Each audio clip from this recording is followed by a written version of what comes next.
All views and opinions expressed in this podcast may lead to learning. All information provided is for educational and developmental purposes only and is not intended to be a substitute for a growth mindset. Before taking action, please consult your motivation.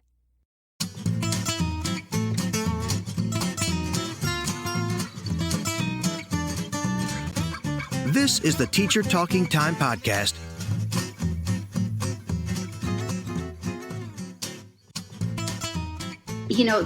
Teachers have a range of concerns about peer interaction. For a lot of teachers, it hasn't been part of their own experience of language learning, and so it's hard for them to understand how to do it in the classroom. For a lot of teachers, using peer learning in the classroom involves a significant change in how you think of yourself as a teacher and what you think of your teacher role. And it involves, as part of that, a significant loss of control. When you set the learners off on their own to do something, they are on their own doing something. And they will approach it in different ways, and some of them will do it really well, and some will really struggle. And there's just a certain amount of chaos and loss of control that you have to accept as a teacher during peer learning. And I think a lot of teachers struggle with that. And when they meet resistance from their students as well, then I think that makes it harder. We need to build understanding among learners of how important and how helpful peer work can be in the classroom, and the opportunities they get from that they're not getting in other ways. And then for teachers too, we need to help them see, that it will be hard, and it will be messy, and it will be sometimes loud, and it will not always go perfectly to plan. But that's part of the point of peer learning, is that the learners are creating something themselves, and it won't be what you would have created.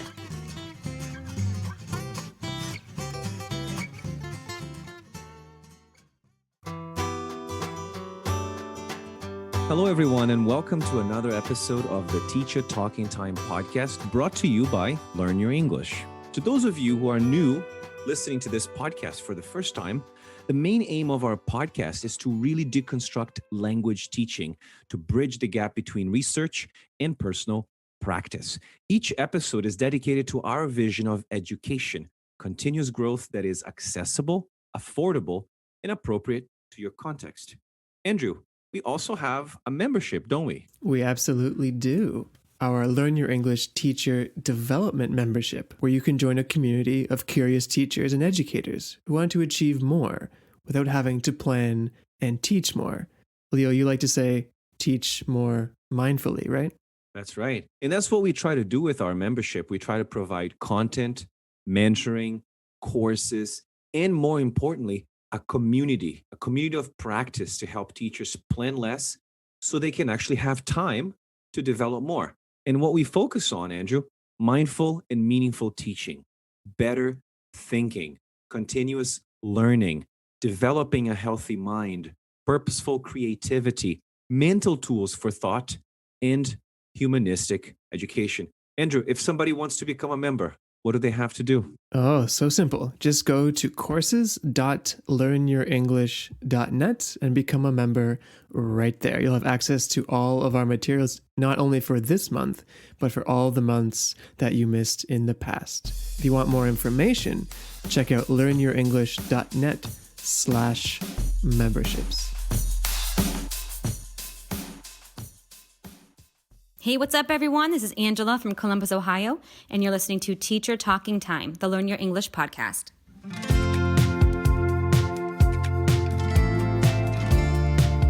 We are thrilled to announce our partnership with Carleton University in Ottawa, Canada, for this podcast series on corrective feedback. A big thank you to Dr. Eva Karchava and her MA class to produce this interview series, which we know will be a fantastic analysis of corrective feedback and its role in language learning and teaching. This series has 8 episodes focusing on aspects of corrective feedback. Corrective feedback is a crucial area of second language acquisition, and there has been a lot of research done recently to shed light on the role it plays in student learning.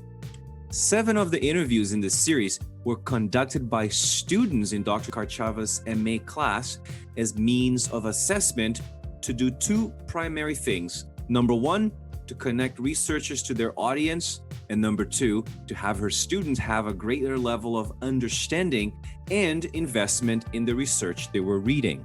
That's right, Leo, and we're excited to provide an outlet for this project and to give not only new voices an opportunity to be heard, but to allow for new podcasting experiences for many. If you or your institution is interested in producing a mini-series, either as a means of assessment or otherwise, please reach out to us at info@learnyourenglish.com. On today's episode of our Corrective Feedback series, we have Dr. Rebecca Adams joining us. Dr. Rebecca Adams is an associate professor in the Department of English at the University of Memphis in the United States. She's an applied linguist with interests in instructed second language learning. Her research work focuses primarily on peer communication in second language classrooms, peer corrective feedback in peer interaction and learning, second language task complexity in peer interactions, and focus and form. Dr. Adams is also conducting a research study, and the purpose of the research is to primarily help bridge the gap between teachers and researchers, and through that, to better understand your experiences using peer interaction in language teaching. To take part in the study, just click the link in the show notes. Conducting the interview today, we have Marcel Zhang and Leo Liu. Without further ado, ladies and gentlemen, let's get started. Okay, thank you. First of all, I just want to say thank you so much for talking to us, Dr. Adams, because me and also Marcel, we're both taking Dr. Eva Kochawa's lesson on corrective feedback, and there's one specific topic that we are very excited about is about the peer corrective feedback. So, and then when we were doing like a little bit of research on your academic background, that we find that you co-authored like a book on peer interaction, if I got it right. And so I think that will be a good starting point for us, and also and you will be a very professional source and for us to ask questions on peer corrective feedback.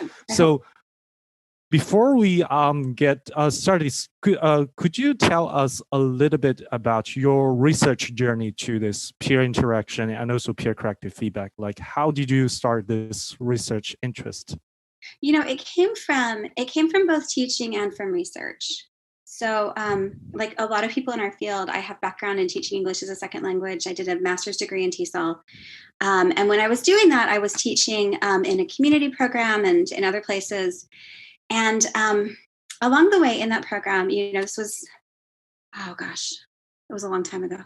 But anyway, it was when it was a very communicative approach oriented TESOL program. And there was a lot of talk about communication in the classroom and this sort of idea that kind of permeates communicative language teaching in the 90s, this idea that, you know, we can't bring in a native speaker to talk to every learner in the classroom, but that's okay. They can talk to peers. It's not as good, but whatever, it's something. You know, that was kind of the idea of it.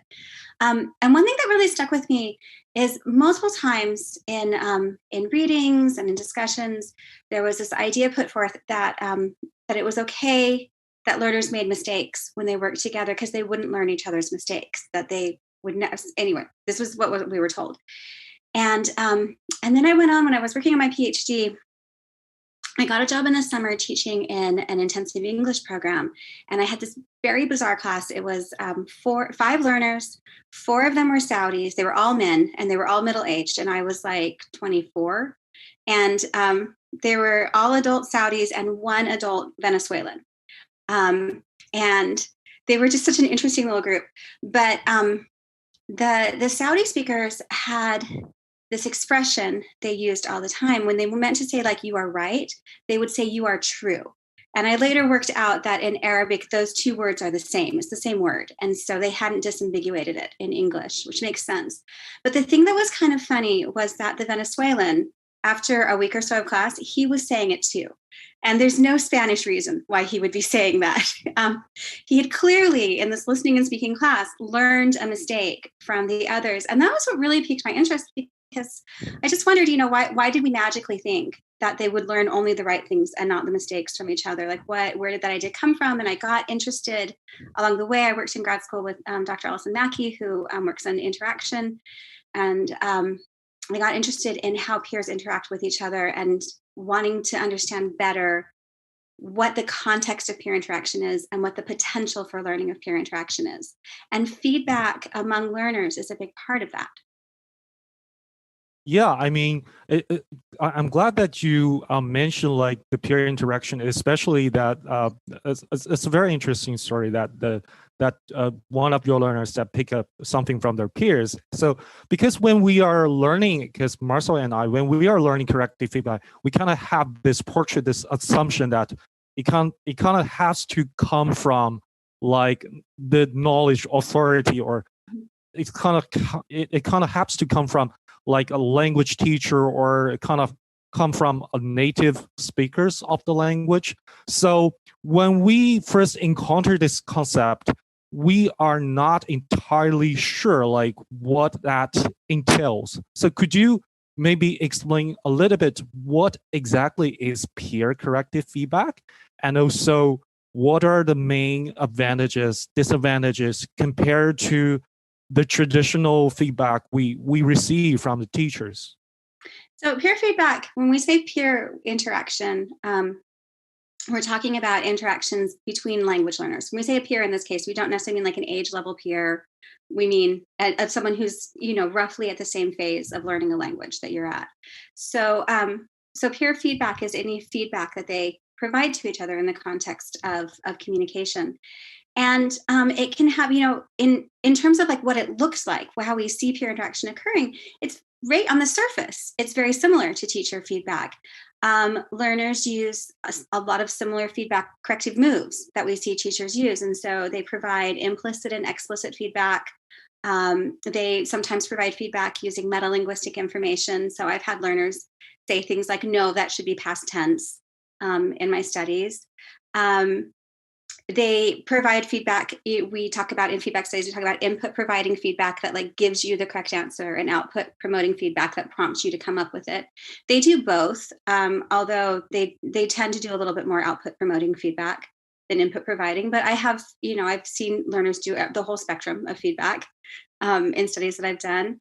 They give feedback on the same things that teachers give feedback on. They give feedback on the syntax and the morphology, on pronunciation, not quite as much, but they do it. And most often on vocabulary. There's often a big emphasis in peer interactions on vocabulary, and so that tends to be the source of the feedback.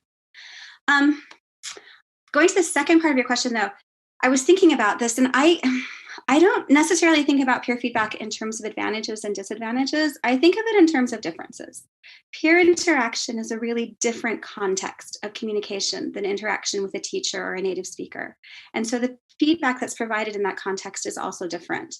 Some of the differences are when teachers give feedback in a classroom to a whole class, they tend to have a structure, a particular linguistic item that they're focusing on in their lesson, and they tend to focus their feedback on that. So the feedback from teachers tends to be intensive, whereas peers give feedback on anything they notice. So it doesn't tend to have a singular, linguistic focus. And so we say it's extensive rather than intensive.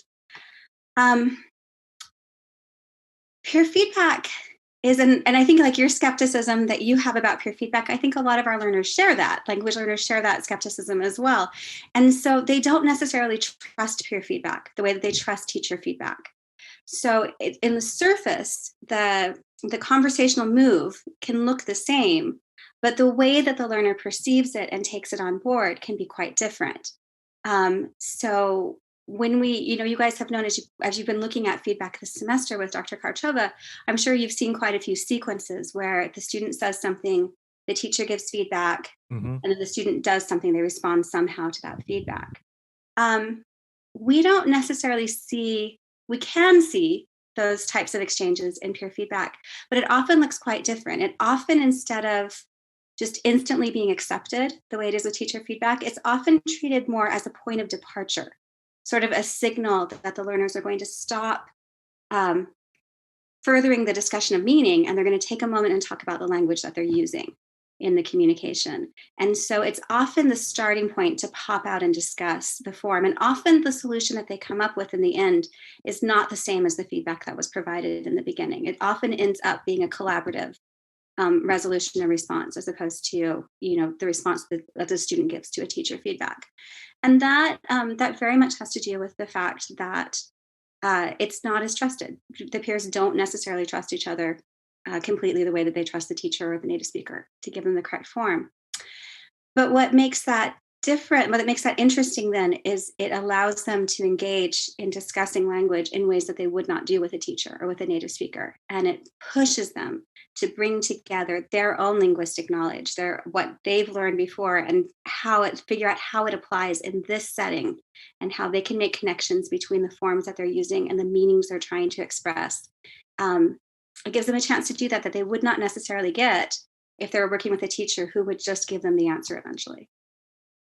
Yeah, it's very interesting to hear that, actually, because when we were thinking about peer corrective feedback, I mean, especially for the feedback with a corrective intention, that kind of surprised us a little bit, because the first question we had is like, do they really correct each other? I mean, they do engage in feedback, they do engage in interaction, right? So when we think about, okay, do they like really do that? Like, because when we think about providing corrective feedback, you kind of have to, we kind of have this the framework that the teacher's power relation, and that so he represents the knowledge authority. So it kind of makes students more, as you said, like more acceptable to their feedback than their peers. So when you mention that they do actually engage such kind of it's very interesting to notice.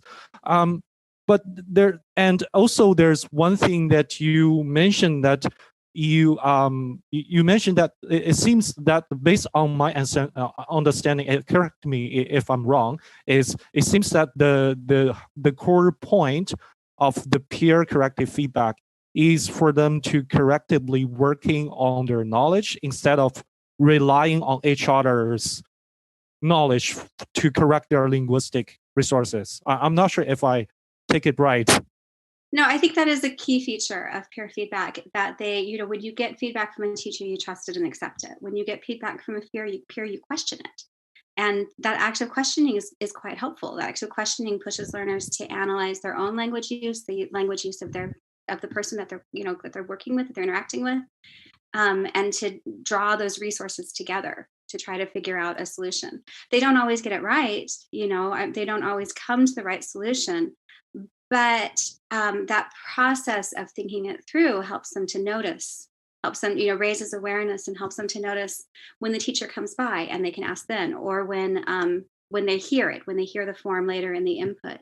It gives them, it's raised their awareness and made them more ready to learn, because they're questioning their assumptions.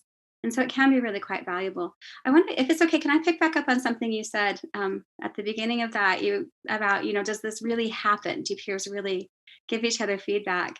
Yes, and, please. The answer to that is, honestly, it very much depends. You can have peers in a classroom working together, really actively providing each other with lots of feedback, and you can have them basically not doing it at all. And it depends on a number of factors, but it depends on how comfortable they are with peer interaction. It depends on how comfortable they are with the peer that they're interacting with. So, in Naomi Storch's work, looking at interactional patterns, she talks about dominant passive pairs. And when you look at their feedback, it looks very much like a teacher sequence. That one student gives feedback and the other says, okay, fine, because they just don't want to argue with the person, But in pairs that work collaboratively, then there can be quite a lot of feedback, and it can be quite active, really helpful, engaging work that they do. And it's based on their personalities, and it's also based on their language proficiencies within the classroom, and also based on their perceptions of one another's language proficiency. So Watanabe has a really interesting 2008 paper where he looks at peers interacting in the classroom. And in one of them, the learner takes this very passive role in one interaction with a learner of lower proficiency, but she just assumed he knew more than she did. It was just her assumption. Something about his fluency made her assume that he had higher proficiency. And so she just took a step back and let him do whatever. And so let him, lead the conversation. and didn't really engage in the ways that would be helpful. So it has a lot to do with who the learners are in the interaction on the one side, and it has a lot to do then as well as how teachers set up the interactions. Yeah, that totally makes sense. Because I mean later, Marcel might ask you questions, especially on that, like in terms of how teacher create environment, or if that kind of peer interaction just it's self-initiated. But I mean, before we get to that, there's one other thing that I'm very interested is in terms of the effectiveness of peer corrective feedback. If I remember, you wrote an article in 2011, which is kind of on the effectiveness of peer corrective feedback on promoting the students' learning. I remember that's on grammatical knowledge.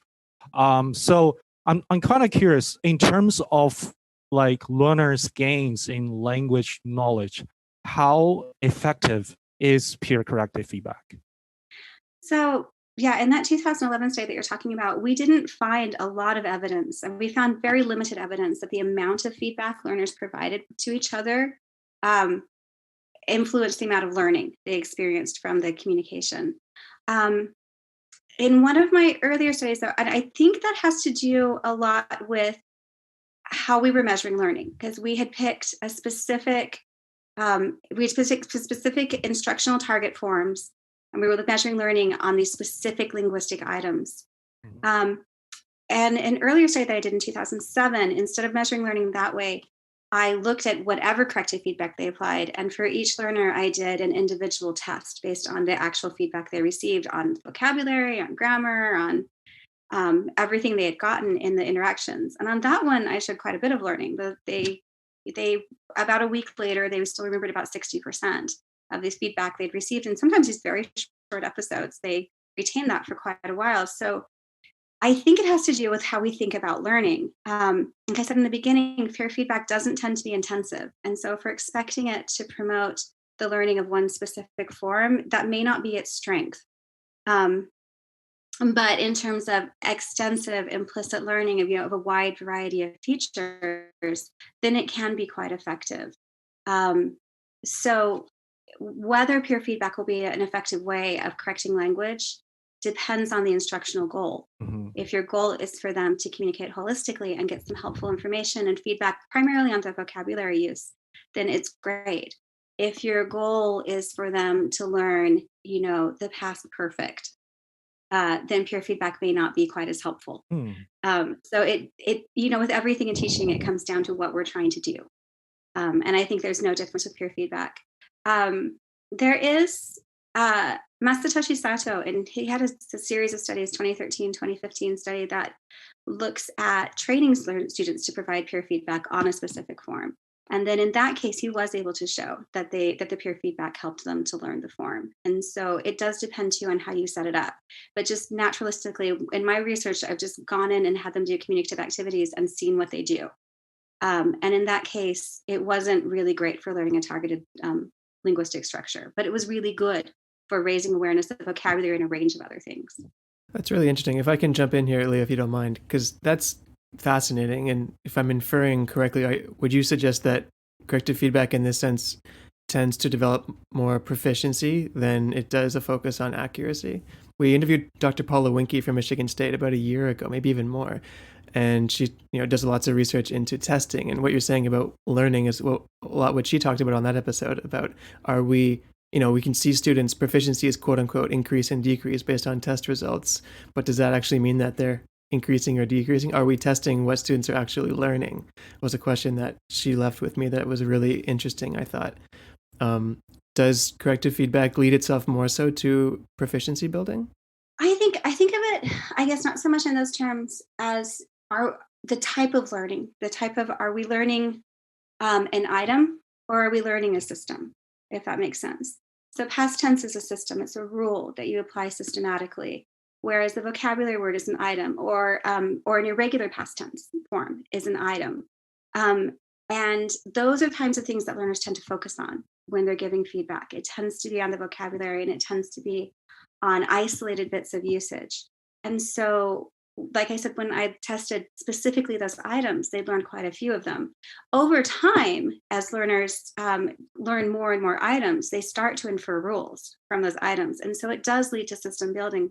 But because they're not getting feedback in an intensive way they would with the teacher, we don't maybe see the results as quickly. And it's spread out across several different systems, linguistic systems, as opposed to just in one. So, I mean, all of it is proficiency in one way or another.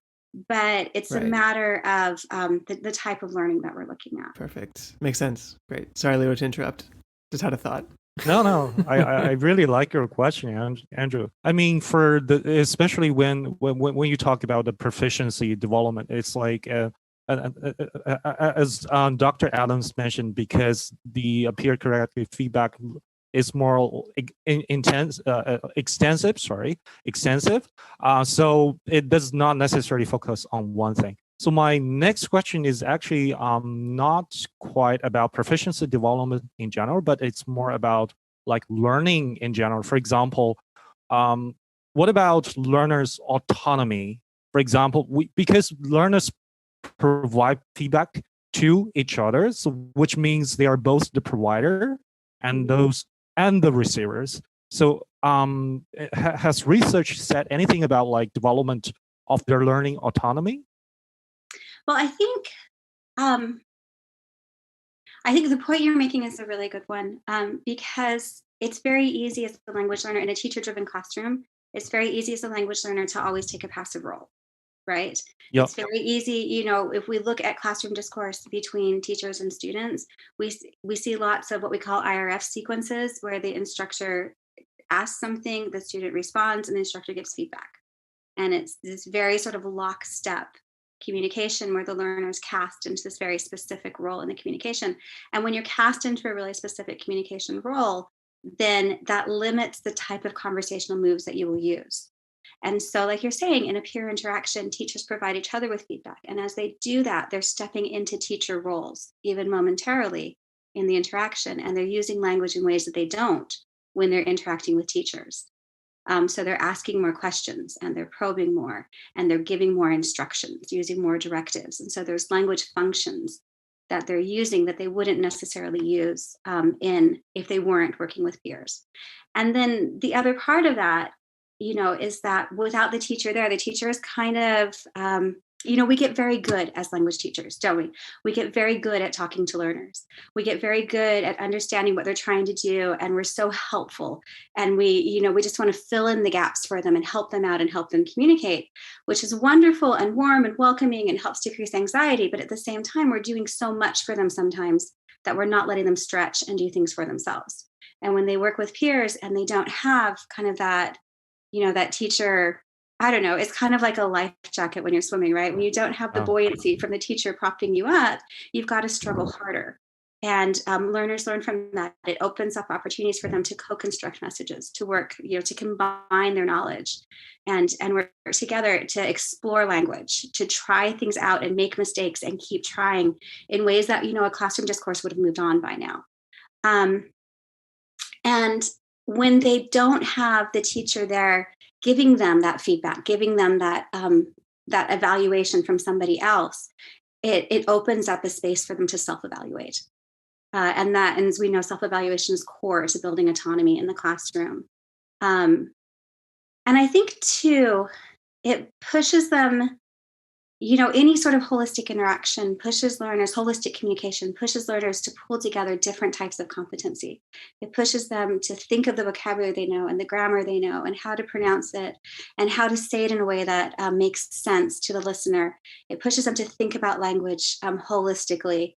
And that having the experience of doing that, of using language and communicating and carrying out a conversation, it raises learner confidence that they can be language users, that they're not just learning the language with a teacher guiding them, that they can be language users.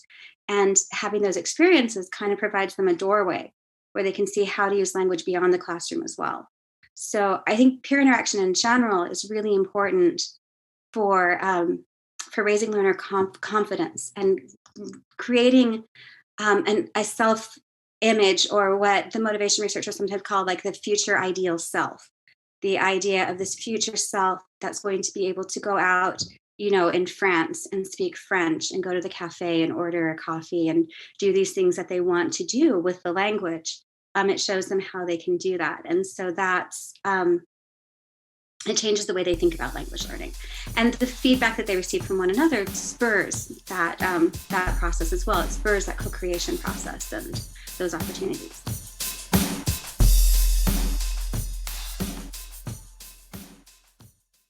Let's take a quick break. We'll be right back.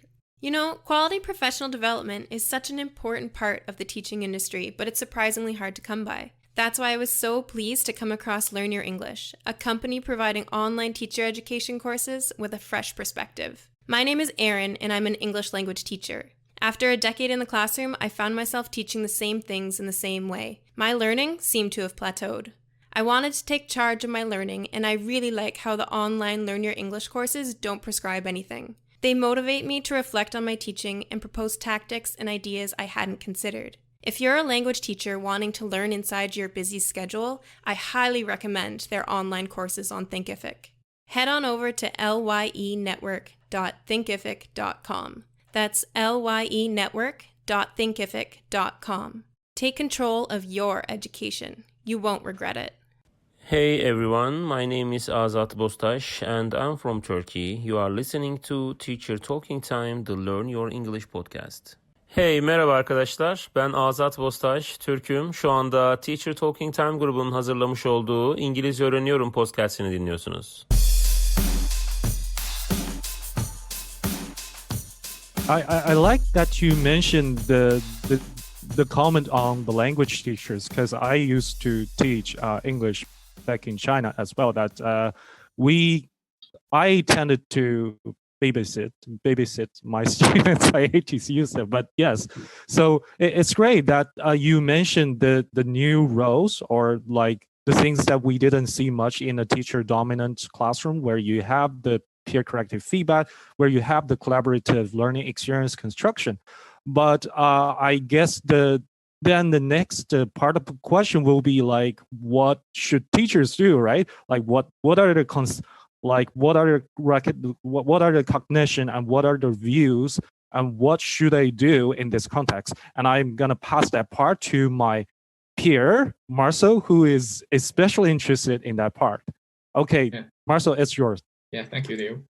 Yeah, and according to my own experiences in teaching and learning, and as a student, I feel really reluctant to give feedback to my peers because I'm not that confident, or it's kind of not appropriate to give feedback. It's kind of rude. If it is not that frequent that peer corrective feedback really happened in the classroom, what do you think from your experiences or research?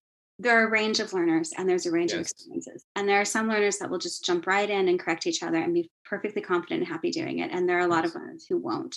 And it has to do, there's a lot of factors that draw into that.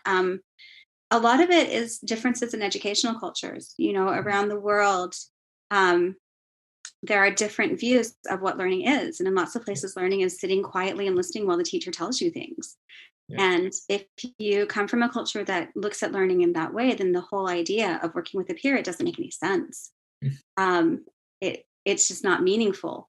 And so, for learners in those settings, they need to have, Rhonda and Oliver and I, in our 2019 book on teaching through peer interaction, we talk about, the need to kind of do a PR push for peer interaction in certain contexts. Like we can't just tell learners, set learners up and have them interact and expect them to just do what we say. We need to help them understand why this is helpful to them. We need to explain it to them. I think sometimes with teaching, especially with language teaching, sometimes, we want them to focus on meaning and not focus, and we want them to kind of like, maybe not always know what our instructional intention is. But there are times when we really need to let them know what the instructional intention is, and we need to be very clear with them why it's beneficial to them. Feedback researchers in education sometimes refer to that as feed up, the letting learners know why they're doing what they're doing and how it's going to help them. And I think that's really needed for some learners. And then beyond that, what you were talking about, like feeling like it's presumptuous or maybe arrogant to provide feedback to a peer. I think a lot of learners across a range of contexts feel that way. And I feel like if you are the student in the classroom who doesn't feel like you're the very best English learner or the very best Russian learner or whatever, then it can make it even more difficult to want to provide feedback to one another. So, I think, again, giving learners permission to make mistakes and letting them know that peer feedback, it doesn't mean that you're going to always get it right, but that you're going to be helping each other and that you're going to be starting discussions of things that are going to help you. I think helping them understand how it works. So when we want our learners to do peer feedback in the classroom, that's a big part of that. Is just the feed-up part, that letting them know how important this is and how it can help them. But there's some other things that teachers can do too to help feedback occur in the classroom. If learners are not used to peer interactions, then you kind of start with that and get them interacting before you start worrying about the feedback part of it. Just get them to talk at first. There are ways that we can structure peer work to promote feedback. So when learners are assigned roles in an interaction, if someone is giving the role of monitor, where your job is to listen and point out when you can help improve the language, then that automatically puts them into a position where you've empowered them now to give feedback. And even there are some studies of even quite young children in classrooms given that position and just taking on these really adorable, very bossy teacher roles and providing feedback to each other. It's really kind of fun to watch. One thing that I found in my own research is having students write changes the way that they give feedback, because when they're talking and their words are just disappearing into the ether as soon as they've been said, they're not so worried about things being correct, and they will let it go because they don't want to be arrogant and they don't want to overstep.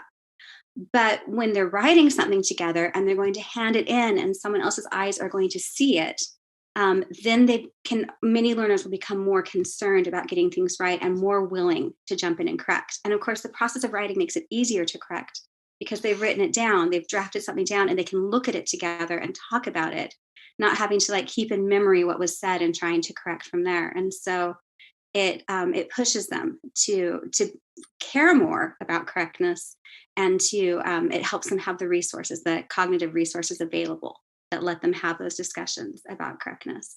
And then, as I talked about before, Masatoshi Sato and also Akiko Fuji and Nicole Ziegler and a couple other researchers have been working on metacognitive training and feedback and peer interaction specifically.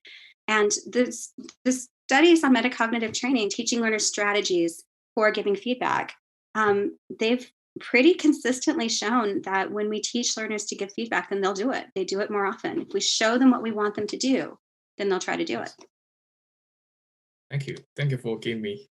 These answers really answered my question. Next question, really. Yeah, that's pretty good. And there are some examples to push the students to get into collaborative conversations to promote their proficiency in English. That's very good. So do you think that we should patiently wait for this occurrence of corrective feedback between the students, or should we do something that really train them intentionally? I think it depends on the focus of the activity. So sometimes you just want them to talk and communicate and work on being fluent. And sometimes you want them to think about the language they're using. And in those cases, then I think there's some good reason to show them how you want them to interact. And in those cases, to explain to them how you want them to interact and to show them, I think modeling is really key. Yes. If we're trying to promote the use of particular interactional moves or feedback strategies. You can't just tell learners what to do. You need to show them what to do. And so some studies have had a recording of a model group of learners and then they stop along the way. So they watch it with the class and stop along the way and point out the different strategies they're using to help each other. And that's effective. But you can also, if you don't want to record videos, a teacher can just as easily do an interaction, an introductory task with the entire class, where the teacher acts as one interactor and the class together acts as another interactor. And as the teacher's providing feedback, they can stop and say, look, this is what I did, and I want you guys to do that too. And let them practice that together, and then let them go on to a similar interaction in small groups or pairs where they get to practice using those strategies. The important thing is really modeling, showing and telling, and not just watching a video, but stopping and discussing it and pointing out the moves, drawing learners' attention to the things that you're looking for. Yes. Yeah, modeling is really, that's a really good idea, and that's what I'm about to ask is there is any activities or examples can you give, assign them into different role plays, and the other modeling activities. Can you give us an example on that we can just I mean, there's tons of examples of this one, of course, but one of the things that's nice about like a task-based language teaching framework is that you start in a pre-task phase that often is modeling. And so if the learners are going to be doing a task where they, like a narrative task, let's say they're writing a story, then you might, as a teacher, start with a set of pictures in front of the class, that are projected on a screen, and work with the learners on organizing them in order, and then work with the learners on drafting them, and do that as a class, like model the whole activity. And along the way, stop and say, the student over here said this, how do we respond to that? If you were working with them, what do you say? And coach them along the way in some of the strategies that you want them to use. So it can be very easy, and then that flows nicely into them doing a similar activity together. Now they both know what they're doing and how to do it, and what language moves you want them to use along the way, how to handle the problems that are going to come up. So I think that's, I think it's, I think we model at multiple levels in the classroom. Yes. And you've mentioned task-based language teaching, and we've read some studies of your papers on corrective feedback, and it always situated in the context of language teaching, the task-based language teaching. So we think, is there any special relationship between task-based language teaching and the peer corrective feedback? Well, task-based language teaching is founded in principles of holistic experiential learning. The idea that we learn from experience, we learn from doing things. Yes. Learning by doing is another way we talk about that. And so in these types of frameworks, learning begins when you engage in a holistic experience, and then you have a chance to reflect on that experience and analyze that, and integrate things that you've learned from that into the knowledge systems that you're already building. And then that allows you to engage again in another holistic experience and move on. So the tasks we talk about in task-based language teaching are opportunities for learners to engage in language use holistically. And so I think it's a natural context.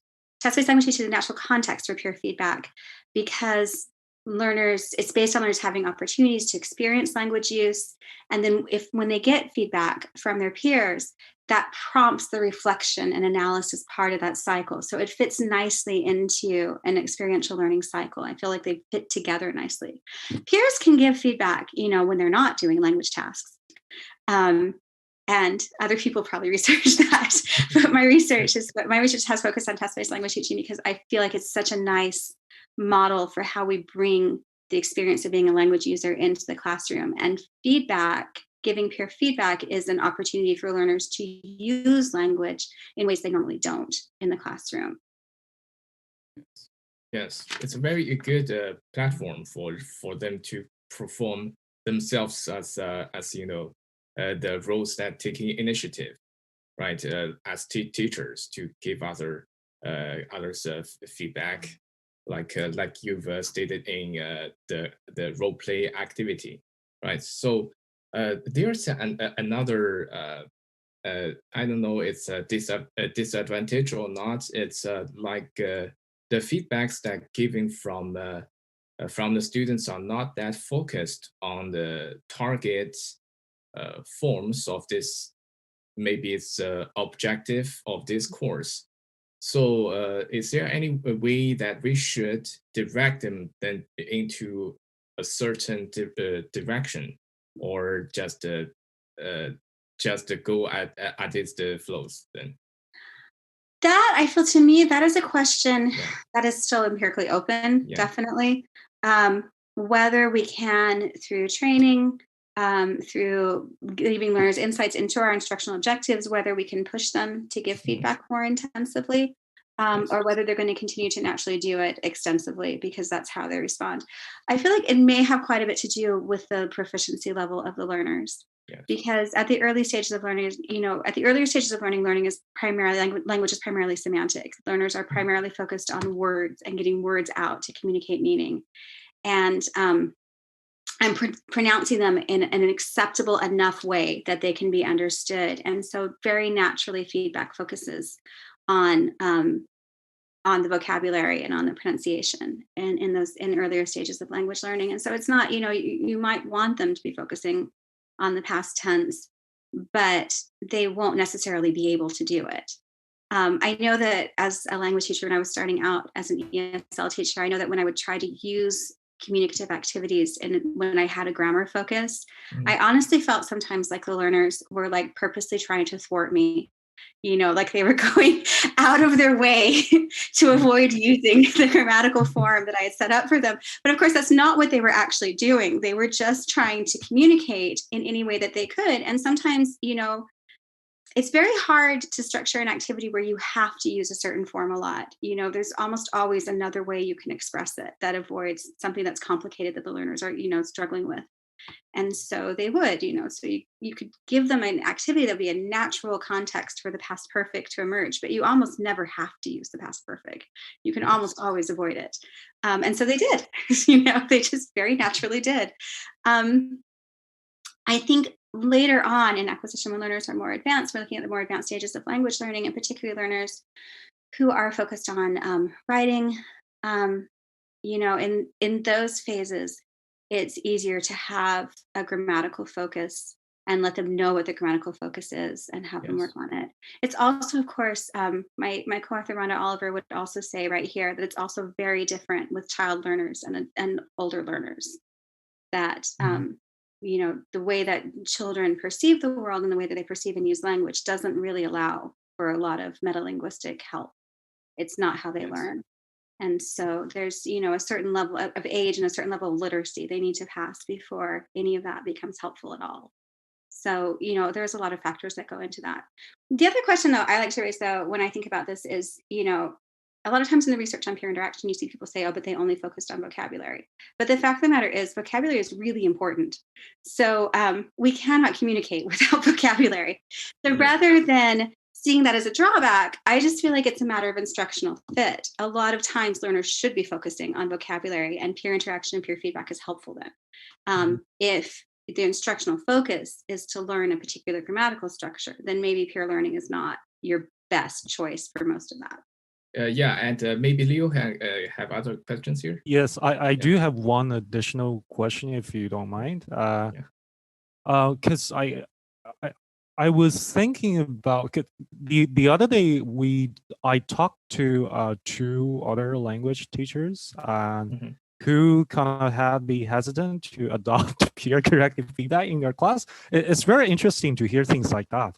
So I was wondering, have you researched or heard any language teachers' concerns when they are thinking about using peer correct feedback, and also how would you address their concerns? That's actually, thank you for that. So I'm currently working on a project with Rhonda Oliver from from Curtin University in Australia. We're working on a project together where we're looking at teacher perspectives on peer interaction. And as part of that, we've invited teachers to do a survey on their experiences using peer interaction. And we are doing interviews with teachers and some observations in classrooms, looking at how peer interaction is used in classrooms, taking teachers' experiences with peer interaction and bringing it back to researchers and helping us understand experiences in the classroom. And so I don't have anything published on this right now. It's something that we're working on currently. Teachers have a range of concerns about peer interaction. It's not, for a lot of teachers, it hasn't been part of their own experience of language learning. And so it's hard for them to understand how to do it in the classroom. For a lot of teachers, using peer learning in the classroom involves a significant change in how you think of yourself as a teacher and what you think of your teacher role as. And it involves, as part of that, a significant loss of control. When you set the learners off on their own to do something, they're on their own doing something. And they will approach it in different ways, and some of them will do it really well, and some will really struggle. And there's just a certain amount of chaos and loss of control that you have to accept as a teacher during peer learning. And I think a lot of teachers struggle with that. And when they meet resistance from their students as well, then I think that makes it harder. So this is where, again, like we need to build understanding among learners of how important and how helpful peer work can be in the classroom, and the opportunities they get from that they're not getting in other ways. And then for teachers too, we need to help them see, that it will be hard, and it will be messy, and it will be sometimes loud, and it will not always go perfectly to plan. But that's part of the point of peer learning, is that the learners are creating something themselves, and it won't be what you would have created. Yeah, exactly. I mean, because for example, I came from the teaching background. I came from the education context where we kind of value disciplined, very, disciplined teaching and from the teachers. So if I talk about peer corrective feedback to my old colleagues, they would, roll eyes to me like, what if they didn't learn? What if they just chat? Like things like that. So that definitely involves quite some challenge for class management as well, I assume. But I mean, that's definitely a very interesting thing to think about. And I'm really glad that you mentioned that you're currently working on a project on that. And I will be very, very looking forward to see that when it's published. Yeah, I appreciate that. Yeah, it's good that you mentioned this the classroom management, because we have the chance to talk with another student that learning English, that he really hates his classmates to talk in their first language. So maybe it can be a problem that in the foreign language context, that they may be giving each other give each other feedback in the first language. So if that's helping this whole process of learning, it's maybe questionable. What do you think? I think there's another way of looking at that, to be honest. So in classrooms where learners share a common language, that is always the concern, that they're going to just speak their language and not speak and not practice the language that you're teaching them. But on the other side of that coin, when learners share a common language, that enables them to use more linguistic resources when they're doing peer feedback. It allows them to bring in L1 resources when they're trying to correct things that they're doing in the second language. And that helps them to draw connections between their first and second language. It's an opportunity they have that learners in mixed linguistic settings don't necessarily have in their learning. I think to me, a lot of the making peer interaction successful in those settings, and helping learners use their L1 in ways that are helpful and not detracting from language learning, is thinking carefully about how you're setting up the classroom activities. So if you have modeled and you've shown learners how to interact, they're more likely to use the second language as much as possible. If you have them writing, they have to use the second language, because you can't write a second language essay only using your first language. They have to minimally be talking about the language that they're using as they're writing the essay. And so that gets them, and even if they're giving each other feedback in the first language, they're giving each other feedback about the second language in the first language, and they're drawing those connections. If they read a text as part of the activity, the text is in the second language, and it pushes them to collaboratively understand the text. And so a shared first language is not necessarily an impediment, but it depends, we have to think carefully about our instructional strategies to make it a benefit. Using L1 for L2 benefits, right? Yes, it can be a very powerful tool, especially in monolingual classrooms, as you suggest. It can, definitely. And also, we don't necessarily want the teachers speaking to the students constantly in the L1, but the students they can very quickly in an interaction use a bit of the L1 and quickly resolve a miscommunication and move on. It can be a very helpful strategy for them. As you say, taking a step back as the teacher. We don't always have to be the center of attention. We don't always have to be in control. We don't always have to be, it's not our class. It's not for us. It's a mindset switch, right? Just before we wrap up here, I want to pull one thing out from the middle of the interview, which I thought was interesting. And you mentioned Masatoshi Sato a few times, and he talks a lot about, from the academic side of research, and he asks, he asked when we talked to him, what's the point of research if teachers can't use it or can't implement it in their classrooms? And then that's one of the biggest, what we hope, aims of our podcast is to kind of bridge that gap a little bit between what is the research suggesting in certain key areas of learning and teaching, and then as a result, how can teachers in the infinite amount of teaching context that exists in the world use some of it if it applies to them in their classrooms. And you've touched a lot on that. We have a lot of listeners who teach low proficiency level students, and they constantly ask, okay, this topic's great, but how can I use that in my classroom? I think you've touched on that really well. I just wanted to pull the models discussion out just one more time, because we're big proponents of using models to teach, whether it's speaking or written.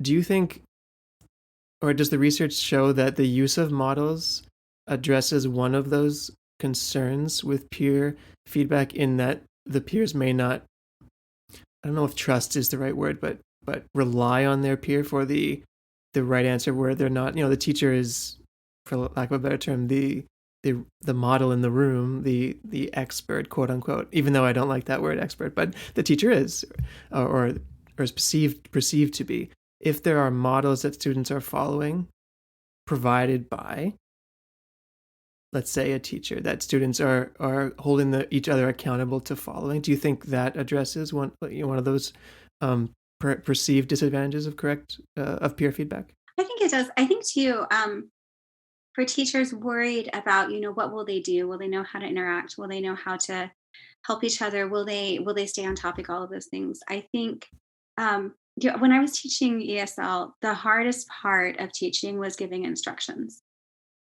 I would, Yes. And I would try to be so clear, and I would give instructions, and then I would let them go, and no one had any idea what they were doing. They'd all look at me blankly, and then someone would say, what are we doing? And then eventually I would show them a little bit, and then they'd be like, oh, okay. And then they go off and do it, and it worked a little bit better. I think that's where my belief in modeling came from, because it's Right. very hard, especially when we're working with, when we're communicating the language that they're learning, when the language of instruction is also the thing that you're learning, the target of instruction. That's, it's hard to give instructions. Instructions are often the hardest part. I think there's a lot of power in showing people what you want them to do. I think that most learners, most of the time, when you show them what you want them to do, are going to try to do it. Most learners want to be doing the right thing, doing what they're supposed to be doing in the classroom. They're just confused how. And so I think there's a lot of power in showing students what we want. Okay, thank you. I think we have all our questions answered. Thank you so much. And it was really, really rewarding to hear how peer corrective feedback is framed, and also how it is understood. And we learned a lot from this talk, and thank you so much for taking time again to talk to us on this amazing topic. Yes, thank you so much. And maybe in the future, I will take more attention, pay more attention to this topic and to this aspect of this language teaching, and maybe to take a training or to give training sessions to students. on the correct feedback. Thank you so much. It's really helpful. Maybe for every teacher that is listening to this podcast, and they can apply a lot of activities into their classrooms on this topic. Thank you so much.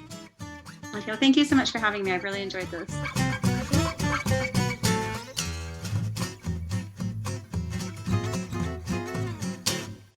You've been listening to Teacher Talking Time, brought to you by Learn Your English. Ready to take control of your education? You're in the right place. Teaching, professional development, learning. Expand your world with Learn Your English.